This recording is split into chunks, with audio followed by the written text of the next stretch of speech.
Welcome to another episode of Viatorian Voices Conversations on the Way. This is Pre-Associate Dan Masterton, and I'll be your host for these episodes in the Bolder Dreams series for ministerial formation. Today we focus on liturgical and music ministry.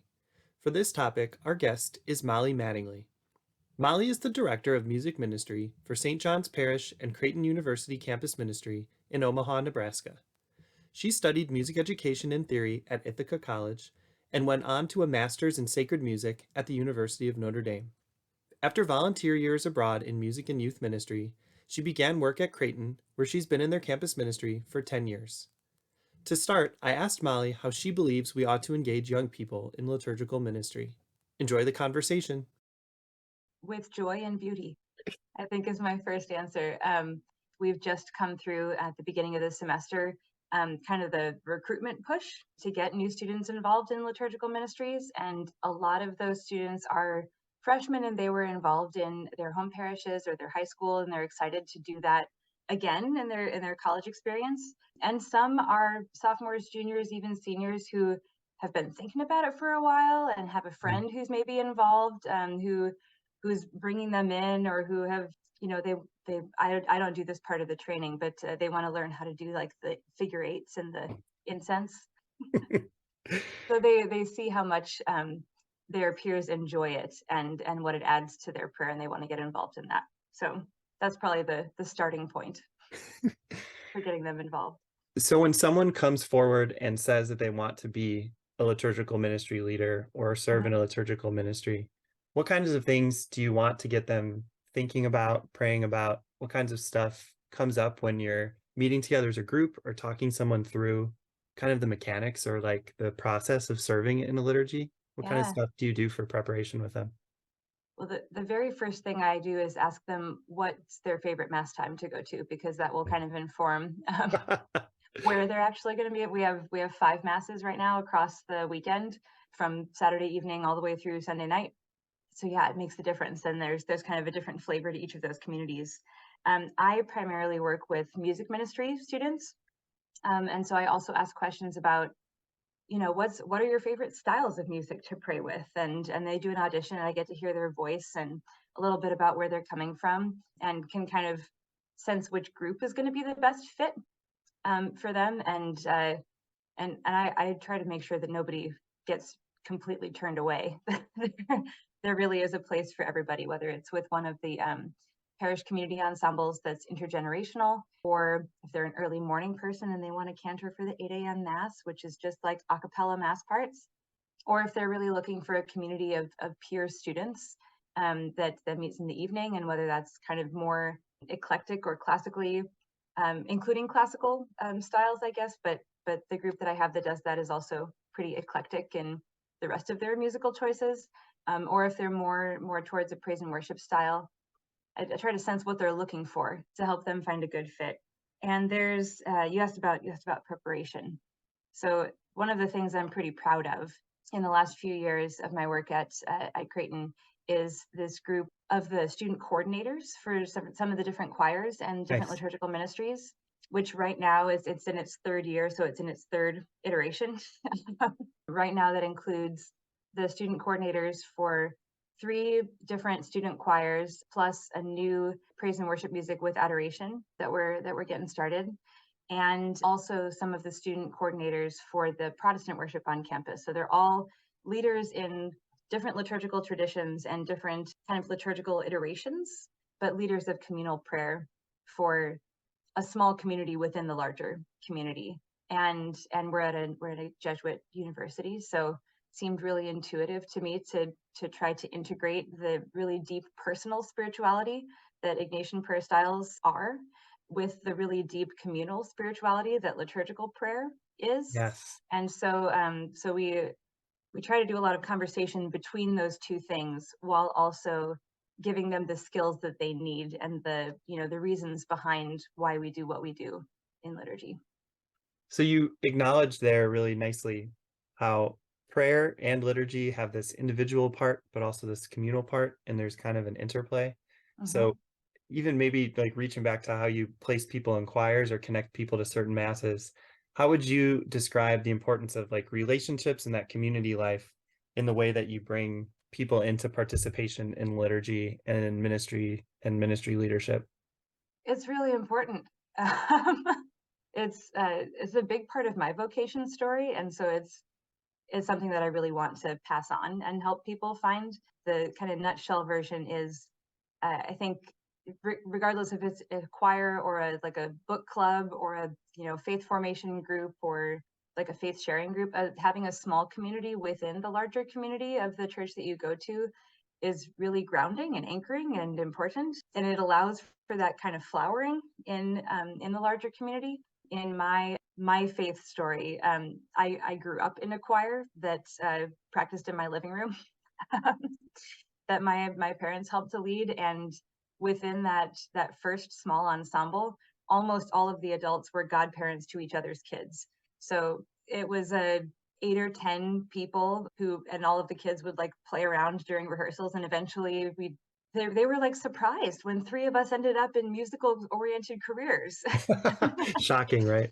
Shocking, yeah.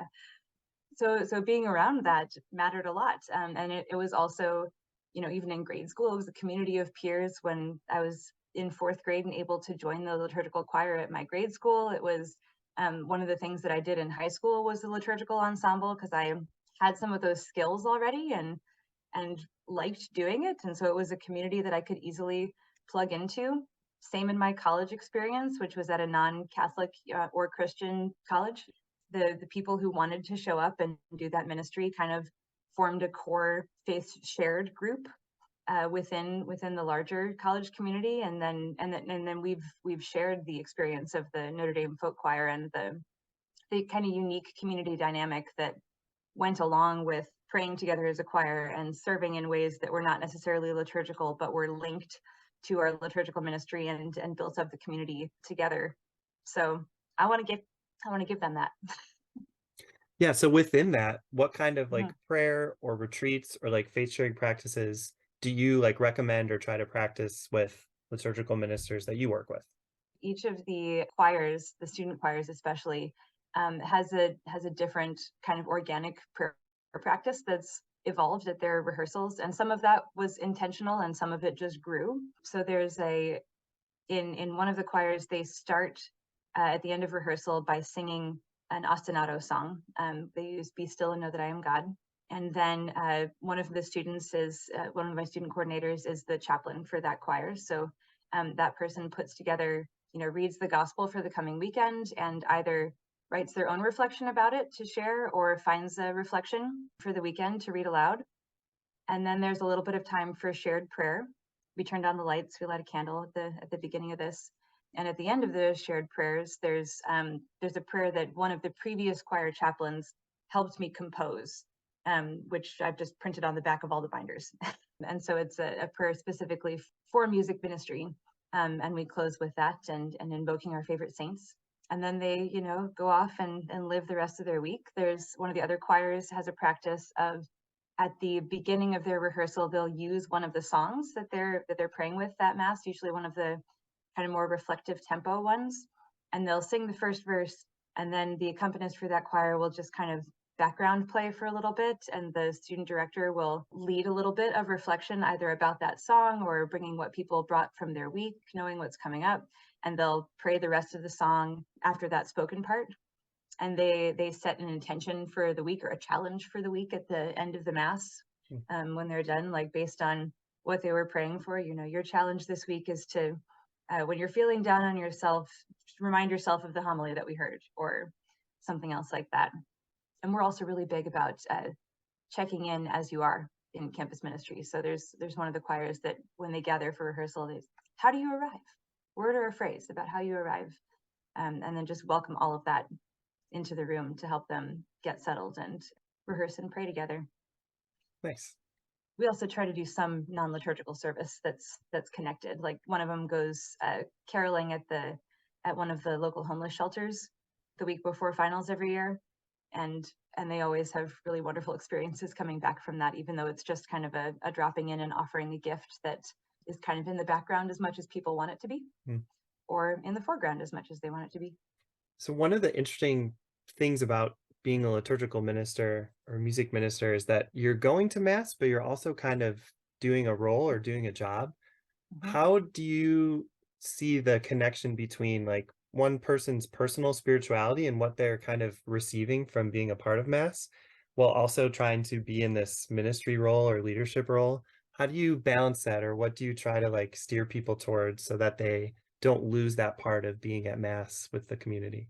Yeah, that's where I think the awareness and having a personal prayer life really matters.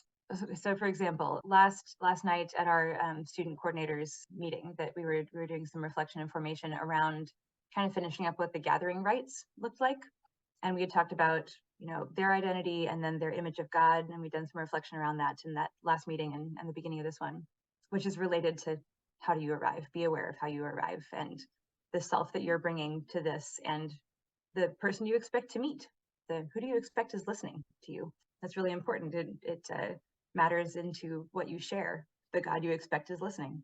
And so at the end we were sharing images of God and petitions, and gratitude for things that God had done for us in the past, to do an exercise about how to create a collect prayer on the fly Hmm. if you ever asked to pray in public. And we put a little part in there about finding your prayer voice as a leader of public prayer, which is a little bit different than liturgical ministry. I mean, some of these students are going to be doing that in their liturgical ministry in our Protestant service. For a lot of the musicians, it's about being aware of where you're coming from in the voice that you're offering, because it changes your tone with whether you're praying the thing that you're saying or not. So we talked a little bit about, in a public prayer voice, you got to be aware of your relationship with God, even if you're not explicitly talking about your relationship with God, because how you're feeling with God is going to influence how you're leading other people and inviting other people into that prayer. In addition to, just logistic things like people need to be able to hear you. Um, they need to be able to understand your sentences in a large space with a microphone. Stand in a way that gives you confidence and lets other people know that it's okay to enter into the prayer that you're leading. Yeah, so then maybe from there, you hopefully can help form people to be of service to their community through liturgy, to take on leadership roles. But then sometimes at our universities and colleges, we have these really special experiences of parish life and community life, especially when we're with other undergraduates who are living there and like so deeply invested. And then people graduate and they go all over the country or back to hometowns where maybe they don't have a parish they like, or they're having trouble finding a faith home. And maybe there's an unrealistic standard that they have from high school or from their hometown or from their university or college. So what kind of like realism do you try to impart without, ripping down the joy and hope that is built up in people? What's the encouragement, joy, and hope that you share alongside that realism to help people prepare for all of the faith life they have following this experience? So I really hope that people's college experience of liturgy is not the high point of their prayer life and faith journey for the rest of their lives. Some years I remember to say this to them, and some years I don't. I tell them, like, the experience you have had here is really valuable and worth treasuring. And we're part of a really big church. So that they know by that point that their home parish isn't the same as their college experience. And for some of them, that's a really awesome thing. And for some of them, it's not a really awesome thing. Like, they like their home parish better, some of them. So to remind them that the place that they're going next won't be the same. And that doesn't mean that they won't grow there. It doesn't mean that it won't be a good community for them. It will just be different. And they need them. I pray a lot for the parishes that are receiving the graduates that we send forth. First, because I just really care about them, um, but uh, but I really hope that the parishes that they're going to invite them in a really welcoming way, and value the experience that they're bringing, while also recognizing that these young people have something to give to your parish and your parish has something to give to them. There's an exchange. It's not all about the most special way that we've ever experienced liturgical prayer. That there's something to be said for this new community that we're part of. There's more growth to happen. Yeah, that reciprocity is big, giving and Hmm. receiving. And also, like, helping people acclimate to that sometimes it's more kind of ho-hum and routine, and ordinary time Yeah, is the longest season of the church year, and yeah. sometimes our faith lives just need some ordinary time too.